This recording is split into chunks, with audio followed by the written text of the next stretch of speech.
Amy, I'm going to pivot back to you while we're talking writer's journeys, and then we'll get into this book. I haven't forgotten we've got a book coming out here in May. We gotta definitely talk about. But Amy, I'm going to ask you. You're here tonight primarily as an editor, but you've written 6 picture books. What has been your author's journey? Well, I'm a very varied writer. I've written a lot of different kinds of books, and I've also ghostwritten a lot, which is something that I think a lot of new authors should consider as a possibility when they're just starting out. It's just basically writing for somebody else, writing under somebody else's name. My journey for picture books really began with Mango and Marigold. You know, I never planned on writing picture books. I was planning on writing young adult books. In fact, that was my focus in my master's program, was like a specific focus in young adult, but you don't have a choice. You have to take picture book. It is very intense, art history class, actually. But when Sailaja approached me, and we talked about me writing a couple of the books, it became this really incredible journey, because one of the ways that we decided to go about it was to have Sailaja's mother sit down with me and tell me some of the stories that Sailaja was interested in turning into picture books. So we went through, I think we went through like 20 or 30 different stories. And I took notes and I asked questions about things that were crucial versus things that were not crucial. I should mention I have a background in the corporate world. So I worked for Deloitte for 13 years.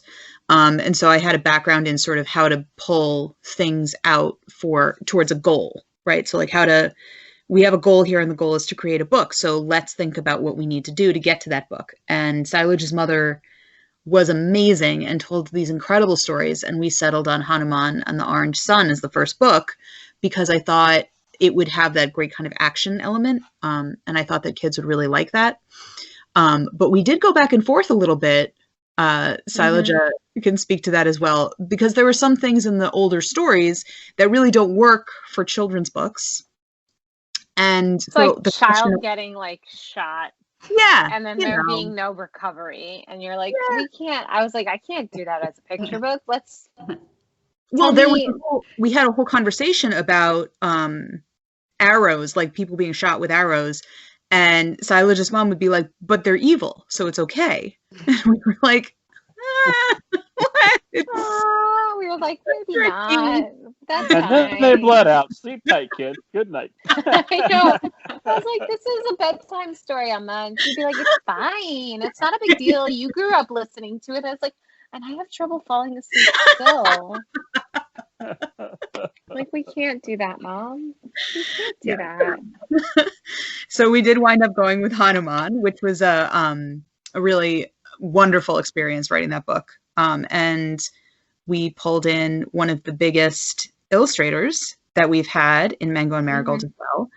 And one of the things that Mango and Marigold is very unique in is that the author and the illustrator work together a lot. So we know each other, and we get to kind of coordinate with each other. We have like little inside jokes with each other, and we sort of get to experience like the whole picture of building a book together. And Tim Palin was absolutely instrumental in bringing that book to life. Absolutely, yeah. Yeah. And you know, with Rhea, we're going to see that as well, I think, with some of the illustrations. I think they're really bringing it into a new place. It's just really amazing to see.